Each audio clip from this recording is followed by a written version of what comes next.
Bismillahirrahmanirrahim. Assalamualaikum warahmatullahi wabarakatuh. Waalaikumsalam warahmatullahi wabarakatuh. Ya, jumpa lagi belajar fisika bersama Pak Nur Sam. Mudah-mudahan kelas MIPA 1 sehat walafiat ya. Nah, kalian sudah belajar gerak lurus, kemudian gerak parabola tanpa melihat penyebab. Nah, sekarang kalian belajar fisika gerak lurus tapi melihat penyebabnya ya. Oke. Potensinya adalah pengetahuan menganalisis interaksi gaya serta hubungan antara gaya, massa, dan gerak benda pada gerak lurus. Jadi ada beberapa konsep ini.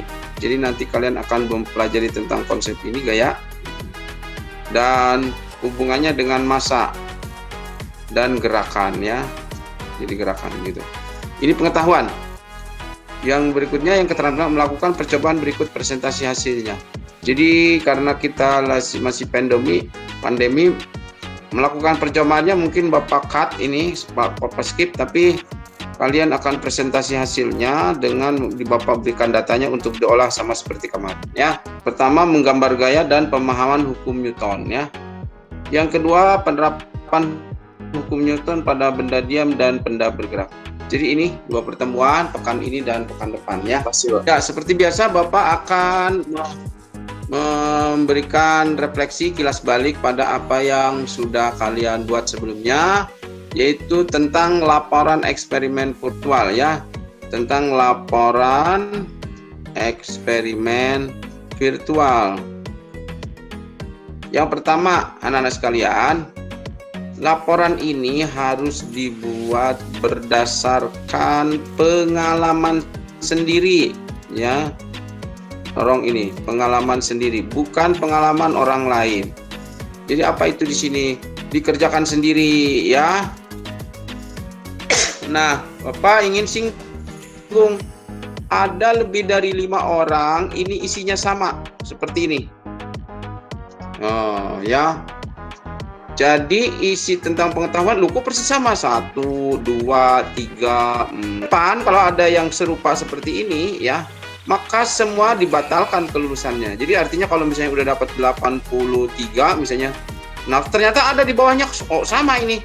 Jadi yang membagi maupun yang dibagi ya, yang memperlihatkan maupun yang melihat atau menjiplak itu dianggap sama.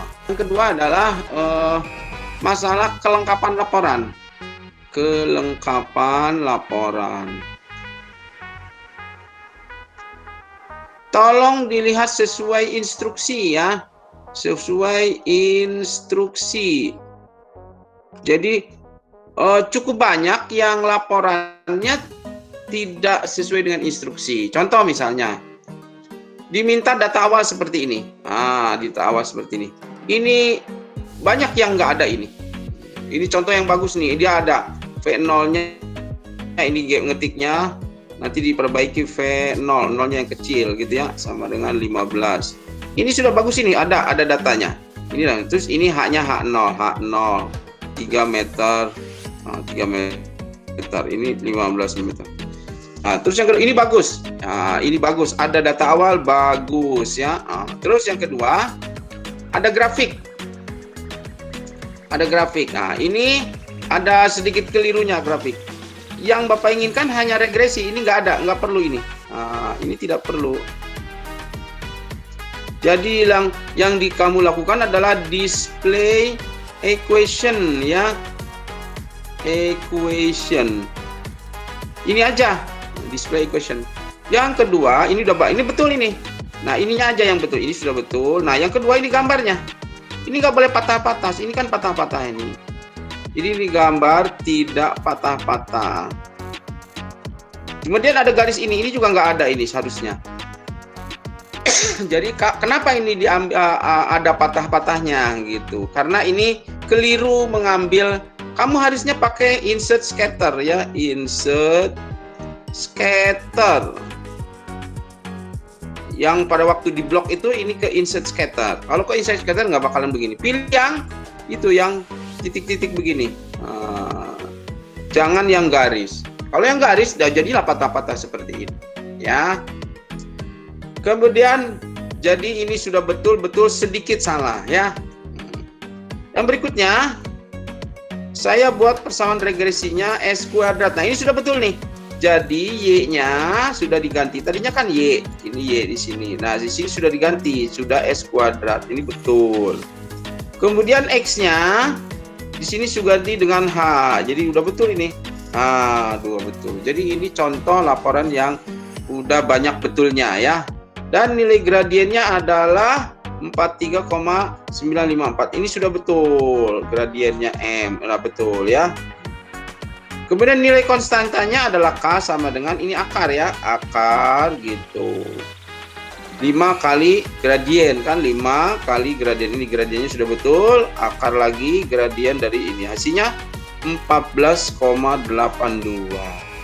Anak-anak sekalian, yang Bapak incar koreksi itu adalah ini K-nya. Ini K-nya kan. Dan ini patokan Bapak. Ke sini larinya, ke sini nih. Ke V0. Jadi V0-nya 15, maka K-nya mendekati 15. Ini eksperimen udah bagus ya. Sudah bagus eksperimen. Kenapa? V0-nya, K-nya mendekati ini 15. Jadi makanya ini pengalaman sendiri. Kalau kamu yang memulai V0-nya 20, di sini ada yang 13, ada yang 17 ya. Kalau di sini 13, maka ini juga mendekati 13. Iya, jadi memang ini eksperimen sudah Bapak rancang sedemikian rupa untuk mendapatkan angka yang sesuai dengan data awal ya. Bagus karena ini hasilnya K-nya sesuai data awal. Sesuai data awal. Begitu. Jadi ini punya siapa entah, tapi ini contoh yang bagus dengan beberapa keliruan. Nanti eksperimen berikutnya harus diperbaiki. Itu ya. Bagus, kekeliruannya nanti diperbaiki. Yang terakhir adalah kesimpulan. Nah, ini kesimpulan. Anak-anak, ketika membuat kesimpulan, kamu itu harus lihat dari grafik ya. Ada beberapa kemungkinan. Ada grafik itu seperti ini, gitu. Ada bisa jadi grafik itu seperti ini. Nah, kamu harus ingat ini di sini X-nya apa, di sini Y-nya apa. Nah, X-nya di sini kan dia H, ketinggian H, ketinggian ya. Ini H. Sedangkan Y-nya adalah S kuadrat. S kuadrat itu adalah jarak lemparan, ya kan? Jarak lemparan. Maka ketika membuat kesimpulan, kalau lurus ke atas itu ditulisnya menjadi maka X dulu disebutnya. Makin besar X itu adalah ketinggian gitu kesimpulannya. Koma, makin besar atau jauh ya jarak lemparan. Ini harusnya kesimpulannya gitu. Jadi karena sama-sama naik, tapi kalau misalnya seperti ini, yang X-nya disebut dulu itu makin besar, Y-nya yang makin kecil. Kalau ini sama-sama makin besar. Nah, kesimpulannya harusnya ini makin besar ketinggian, makin besar jarak atau makin jauh jarak lemparan. Nah, ini sudah betul, tapi ini semakin naik ketinggian betul, semakin besar jaraknya. Ini sudah betul. Cuman posisinya jangan di sini. Ini justru di pertama di sini. Nah, di sini. Ini disebut malah kesimpulan penjelasannya lain. Dari eksperimen adalah jarak dipengaruhi oleh ketinggian H. Jadi nanti ini yang kedua. Jadi salah posisi saja. Jadi sudah betul. Harusnya ini yang pertama. Makin naik ketinggiannya, makin besar jaraknya. Ini masuknya ini yang pertama gitu kesimpulannya ya. Baru di penjelasannya. Jadi itu yang utama. Kamu kalau mengambil kesimpulan, jadi kesimpulan itu dari grafik atau data ya. Jangan dari teori ya. Kalau teorinya nanti kemana-mana gitu ya. Ini kayak udah bagus. Nanti semua yang membuat laporan sesuai dengan pengalaman sendiri ini Nanti pada eksperimen berikutnya tolong diperbaiki ya, diperbaiki cara membuat kesimpulan. Karena begini anak-anak, kamu nanti tahun depan itu kan ikut yang disebut dengan asesmen kompetensi minimum. Salah satu kemampuannya adalah mampu membaca grafik dengan baik dan benar. Jadi nanti kamu diminta kesimpulan. Apa kesimpulannya berdasarkan grafik? Nah, gitu jawabnya. Jadi kalau menjawab kesimpulan berdasarkan grafik, lihat datanya. Data sumbu X dulu yang disebut ini, baru nanti yang ke sumbu Y-nya disebut. Jadi seperti ini.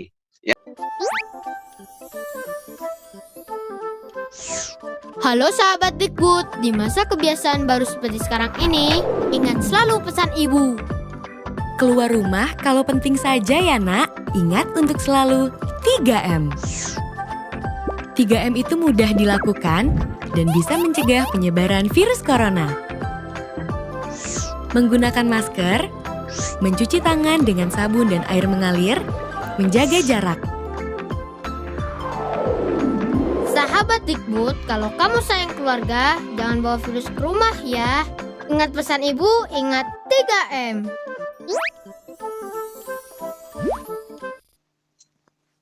Bisa kelihatan? Bacakan.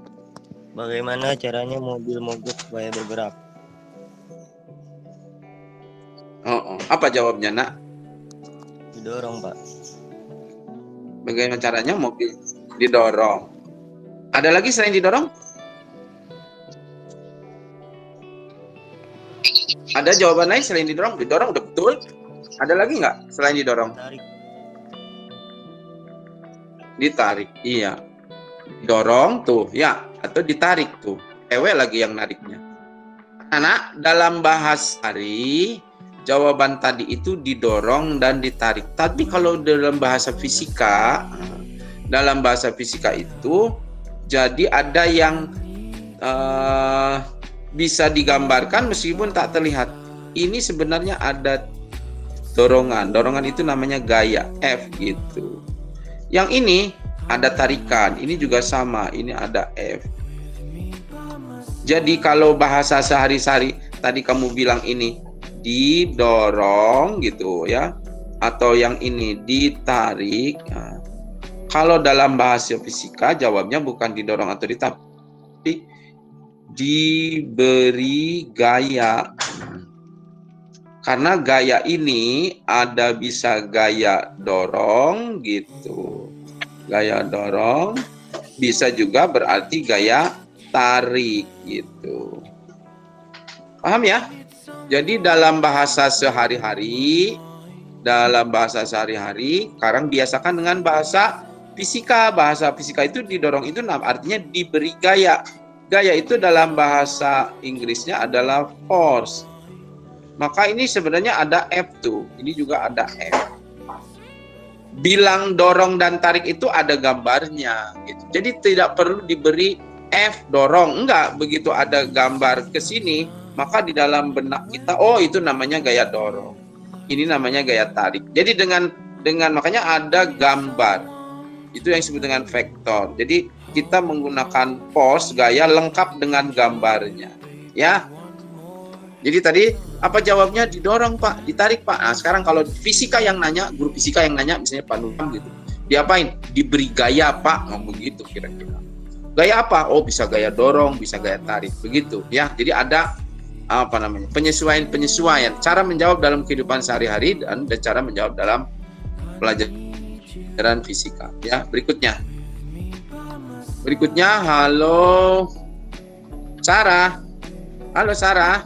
Ya. Ini ya, yang kedua, yang terakhir ini gambar apa, Sarah? Apa namanya, tarik tambang, ya nggak sih? Tarik tambang. Kamu ngelihat gak kalau di situ ada gaya? Ada. Bisa nggak kamu bayangkan? Ada gaya apa? Gaya tarik apa gaya dorong? Gaya tarik. Nah, gaya tarik. Ke kiri apa ke kanan gaya tarik? Ada yang ke kiri, ada yang ke kanan. Iya. Nah, sekarang coba kamu kamu jawab yang pertama tuh. Bagaimana supaya titik tengah tambang itu ini ya. Biasanya suka ada tandanya kan kalau kalau lagi tarik tambang. Supaya titik tengah tambang itu bisa bergerak. Gimana caranya? Harus ada gaya tarik yang lebih kuat di salah satunya ke kanan atau ke kiri. Harus lebih kuat. Nah, sekarang kalau yang kedua, bagaimana kamu bisa menjelaskan jika Harus sama gaya tariknya. Nah, ya. Nah, dalam bahasa fisika, kalau yang ini seimbang itu dalam bahasa fisika, resultan gayanya 0. Jadi dibacanya apa tadi? Resultan. Jadi kalau tidak bergerak gitu ya, seimbang dalam bahasa fisikanya ini resultannya 0 gitu. Nah, kalau yang ini kan tidak seimbang. Apa jadinya? Gampang, jadi dalam bisa menulis sigma F tidak sama dengan 0. Tuh, tidak sama dengan 0. Lalu apa? Yang ini dalam hukum Newton dikenal dengan kalau tidak sama dengan 0, sigma F-nya sama dengan M kali A. Ya, kalau tidak sama dengan 0, dia akan bergerak. Bergerak apa cirinya? Punya percepatan. Ini percepatan. Percepatan. Ya. Pertanyaan tadi, mulai kita jawab tuh, gaya menyebabkan benda bergerak. Jadi yang menyebabkan benda bergerak itu adalah gaya. Tapi ada syaratnya, tidak semua gaya. Karena ini ada gaya tarik ke kanan, ada tarik gaya ke kiri. Kalau gayanya ada, tapi kalau seimbang atau resultannya sama dengan 0, benda tetap tidak bergerak. Maka gaya menyebabkan benda bergerak yaitu jika resultannya tidak sama dengan 0. Jadi ditulisnya resultan tidak sama dengan 0. Kalau tidak sama, maka nanti ini resultannya sama dengan M kali A. Kalau misalnya nanti percepatannya, bergerakannya gitu ditulis menjadi sigma F dibagi M. Artinya kalau resultannya makin besar ya, maka percepatannya makin besar. Kalau masanya makin besar, percepatannya menjadi makin kecil. Begitu ya. Yang kedua, jika resultan gaya sama dengan 0, benda diam akan tetap diam dan benda bergerak akan tetap bergerak. Jadi kayak misalnya kereta itu, kalau nggak direm, cucuk terus aja maju. Diberi gaya supaya memutar, berhenti. Nah, gitu maksudnya. Yang diam tetap diam dan yang bergerak akan tetap bergerak. Kalau resultannya 0. Ya, ini sigma F sama dengan 0. Nah, jika resultan tidak sama dengan 0, benda diam akan bergerak. Nah, sedangkan benda yang bergerak akan bisa menjadi diam. Begitu. Ya, anak-anak sekalian, gaya itu adalah sebuah vektor. Gaya itu adalah vektor. Gaya itu vektor ya. Vektor. Dalam vektor itu ada gambar, ada arah. Ini yang harus kamu pelajari benar-benar ya. Ada beberapa gaya yang mahir kamu menggunakannya. Gaya ini selalu ada dalam pelajaran fisika ya. Yang pertama gaya berat. Gaya berat itu bahasa Inggrisnya weight, ada T-nya ini. Weight ya. Gaya berat atau weight. Nah, yang hitungannya ada ini. W sama dengan M kali G. Bagaimana membuat arahnya? Gaya berat itu arahnya selalu ke bawah tuh. Ya. Tidak ada gaya berat yang ke samping, tidak ada gaya berat yang ke atas. Gaya berat selalu ke bawah. Kecuali begini, ini kan ini bumi nih, ya misalnya ini bumi, bumi. Nah kita yang ada di sini, gaya beratnya ke bawah, ke sini. Tapi kalau teman kamu yang ada di Meksiko, misalnya ini, gaya beratnya ke atas jadinya tuh, buminya di atas. Tapi bayangkan saja untuk diri kita, gaya beratnya selalu ke bawah ya. Yang berikutnya, cara menggambarnya, ini titik tangkap. Titik tangkap itu ini titik mulainya. Tuh.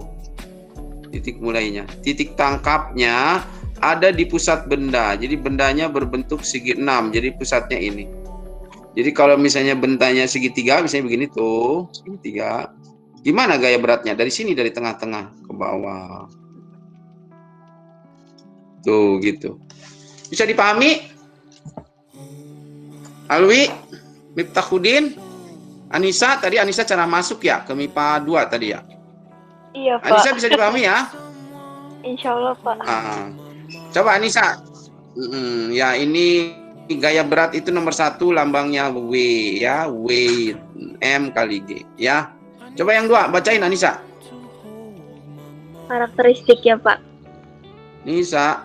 Karakteristik apa yang dibaca? Itu nomor 2 gaya tegang. Gaya tegang Ya. tali atau T lambangnya. Karakteristiknya bekerja pada ujung tali atau kedua ujungnya sebagai pasangan. Arahnya menarik benda yang ada di ujungnya. Iya, jadi kalau benda ada tali yang namanya tali, itu tali ya bisa lurus bisa bengkok, ujungnya mesti 2 gitu ya. Nah, ini juga sama, ini benda kayak lampu hias nih digantung. Ujungnya 1 2 gitu. Nah, di ujung-ujungnya narik sini, yang ke sini narik ke atas gitu. Yang sini narik ke bawah, yang bawah narik supaya benda ini nggak jatuh gitu. Yang atas narik ke langit-langit sehingga langit-langitnya tuh tertarik ke bawah, tertahan gitu kan, gitu maksudnya. Sebagai pasangan, kalau pasangan jadi namanya sama, T1, ini juga T1 gitu ya. Paham ya? Jadi ada gaya berat arahnya selalu ke bawah, gaya tegang tali selalu berpasangan di ujung-ujung tali gitu. Arahnya menarik yang ada di ujungnya. Nah, coba nomor 3 bacain. Gaya normal atau enggak lambangnya N. Arahnya tegak lurus bidang tempat benda berada. Titik tangkapnya pada bidang batas antara benda dan bidang tempatnya. Jadi ini benda bersandar pada bidang miring. Ini bidang miringnya ya. Ini bidang miringnya. Nah, gaya normal itu selalu tegak lurus antara tempatnya. Tempatnya bidang miring. Jadi gaya normal ini tegak lurus. Nah, tuh. Ini 90 derajat kan, jadi ke arah sana. Terus yang kedua, titik tangkapnya itu awalnya di bidang batasnya, di bidang batas antara tempat benda dengan benda. Jadi kalau bendanya datar gimana Pak? Kayak misalnya di meja tadi ini ada lantai gitu. Nah, terus di sini ada orang berdiri ya, gitu.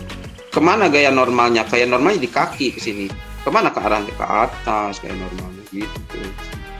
Ya, pada bidang batasnya karena orang ini bertumpunya di kaki gitu. Gaya normalnya ke atas begitu. Kenapa? Ini tegak lurus begitu. Jadi ada 3 ya. W, T sama N. Yang punya rumus cuma 1, W. W itu M kali G, itu aja. Hambat Iya. atau gesekan lambangnya SR. Arahnya melawan gerak. Ya, lanjut. Bekerja pada bidang batas benda dengan bidang tempat gerakan benda. Iya ya. Jadi disebut gaya hambat. Gaya hambat itu menghambat, menghalangi gitu ya. Diberilah ya. Nanti ditambahin ini, lupa Bapak. Ya, ini ada rumusnya. Kalau ini ada rumusnya. Friksi FR sama dengan mu kali N ya. Mu-nya ini koefisien gesek. Nah, mu koefisien gesek. N-nya gaya normal. Tadi kan udah disinggung, gaya normal ya.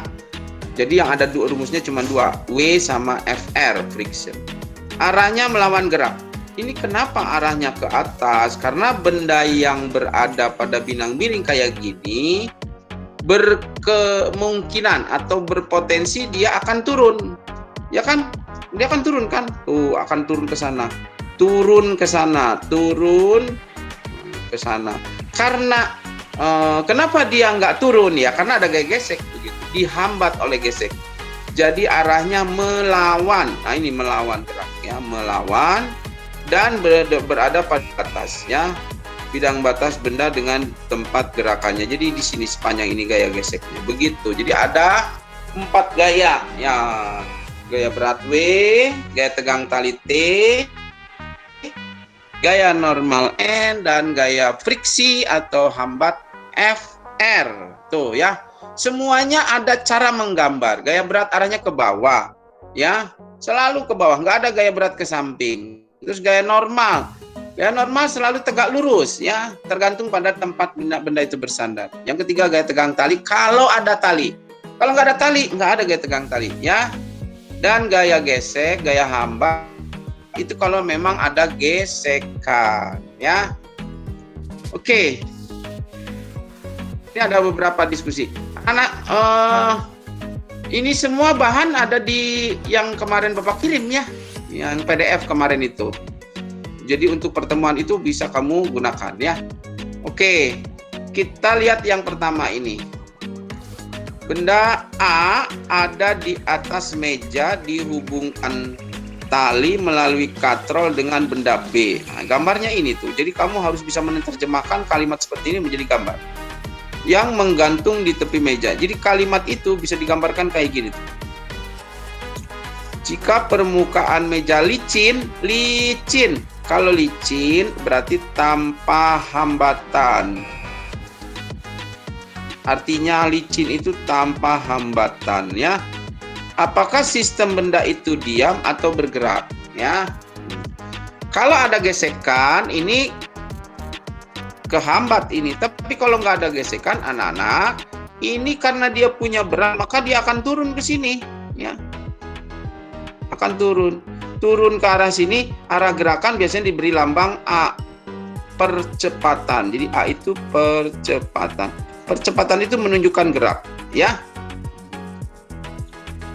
Jadi anak-anak, kalimat sampai titik ini ke depan itu kamu harus menggambarkan. Bapak kasih, oh ini loh nak, oh, yang dimaksud dengan kalimat yang ini nih, dari sini sampai sini, sampai sini, sampai sini. Tuh, suatu saat gambar ini nggak ada dan kamu harus bisa begitu maksudnya. Oke, pertama dari 4 gaya. 4 gaya itu berat, T, normal, sama gesekan. Tidak ada pasti ini karena disebut tanpa hambatan. Jadi tidak ada gambar gesekan. Yang pertama, bagaimana caranya?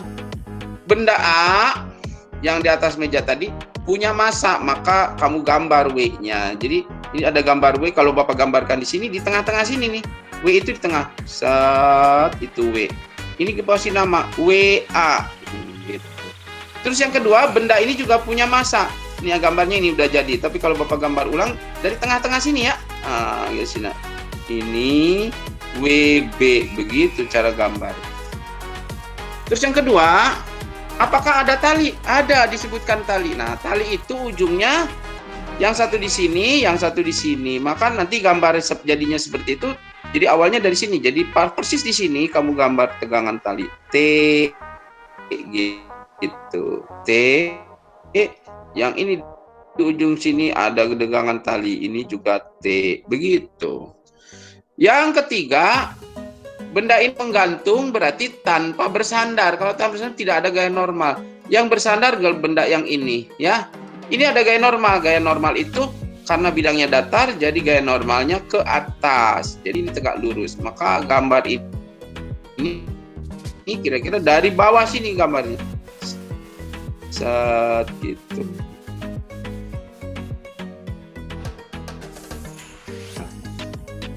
Jadi Bapak yang inginkan adalah dari 4 itu selalu dipikirkan. Ada nih kamu pikirkan ya. Berikutnya, ada 2 ya yang saling meniadakan atau resultannya 0 dan gaya penggerak WB. Jadi gaya penggeraknya ini yang bisa membuat benda bergerak tuh ini. Yang ini saling meniadakan. Ini kan berpasangan tuh. Jadi saling meniadakan. Terus yang kedua, mana lagi yang berpasangan? Manakah pasangan gaya yang saling meniadakan? 1. Jadi jawabannya yang pertama T dan T. T dan T. Terus yang kedua ini. Ini saling meniadakan juga. Karena apa? Tidak ada gerakan sepanjang sumbu Y. Ini nggak ada gerakan di sumbu. Ini nggak ada. Ini tetap Nah, kalau tidak ada gerakan, ingat, jadi kalau berpasangan ini sebenarnya awalnya sigma F-nya 0. Jadi karena 0 jadi harus sama besarnya. Yang ini juga sama. Maka N dan WA itu juga meniadakan, ya. Jadi tadi disebutkan ada dua pasangan. Mana yang saling meniadakan? Yaitu T dengan T karena berpasangan dan N dengan WA. Ya, ke bawah, N-nya ke atas. Itu tidak ada gerakan ke atas atau ke bawah. Kalau tidak ada atas, tidak ada gerakan, maka sigma F-nya sama dengan 0. Dua benda A dan B digantung vertikal melalui katrol. Jika massa A lebih besar dari massa B, bagaimana percepatannya? Kemana arah gerakan benda? Iya, jadi A ini ya, ini B gitu, ya. Jadi caranya selalu, coba kamu perhatikan 4 gaya itu yang selalu ada gambar pasti W. W ini nggak pernah ketinggalan, ya. Yang tadi tidak ada W-nya tuh, yang ini, yang ini. Nah, tadi. Oke, ya, yang sekarang ada, ini pasti ada W-nya. Kemana arah percepatannya? Coba sekarang kamu gambarkan. Ini benda A, tengah-tengahnya digambar W-nya, begitu. Ini WA gitu ya. B dari tengah-tengah ini gambar W-nya, ini WB gitu.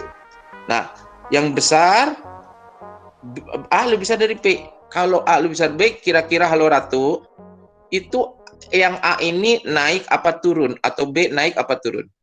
Kalau ada kata-kata kayak gini, massa A lebih besar daripada massa B. Halo Ratu, mana yang naik, mana yang turun? A-nya kan turun. A-nya turun, B-nya iya, naik. jadi ya A-nya turun. Jadi cara menuliskannya di fisika, A-nya turun itu kasih arah di sini, A turun. Nah, apanya yang turun itu? Percepatannya A gitu. A itu maksudnya percepatan. Ini A itu acceleration. Acceleration-nya. Acceleration. Atau percepatan. Gitu. Yang ini naik kan gitu. Gitu. Jadi kalau pakai kata-kata A turun, B naik. Tapi kalau pakai gambar A turun, oh ada gambar percepatan A di dekat A, di dekat gambar benda B ada arah percepatan. Nah itu jadi berat udah ya, gaya berat. Ada tegang tali kan, ada tali. Ini talinya satu loh, satu di sini ujungnya, yang satu di sini. Maka ini talinya akan menarik ke atas di sebelah sini T. Yang ini juga sama menarik ke atas. Gitu. Ya. Naik ke turun. Maka udah ada gaya hambat nggak ada, kemudian gaya normal nggak ada, karena semuanya menggantung, tidak bersandar. Maka ketika ditanya berapa percepatannya, sigma F dibagi M ini kan tadi sama tuh. Sigma F-nya yang mana? Nah, kita lihat ini ada gaya-gayanya, ada WA. Ini WA ini W gaya, T juga gaya, ini T gaya, ini WB gaya. Nah sekarang ini ada positif negatif. Yang searah A positif. Jadi W searah A positif. Jadi ini tulisnya WA gitu. T-nya yang ini berlawanan dengan A. Jadi minus T. T yang ini searah dengan A plus T. Dan WB yang ini berlawanan dengan A minus WB gitu. Dibagi, masanya dijumlahkan, MA ditambah MB gitu. Nah jadi nanti kalau misalnya sudah ketemu M-nya, misalnya yang 15, yang 17, atau yang 15, yang 13, ya udah tinggal dimasukkan WA-nya 5 kali G gitu. T-nya nanti dicoret ya. Arah gerakan benda, tadi bilang benda A akan turun ya kan, yang B akan naik. Manakah pasangan gaya yang saling meniadakan? Nah itu tadi yang pasangan, yaitu T dan T ini saling meniadakan, karena ini saling min T dan plus T, saling meniadakan gaya, pasangan gaya. Oke, sehat-sehat selalu ya. Kita tutup dengan baca hamdalah. Alhamdulillahirabbil alamin.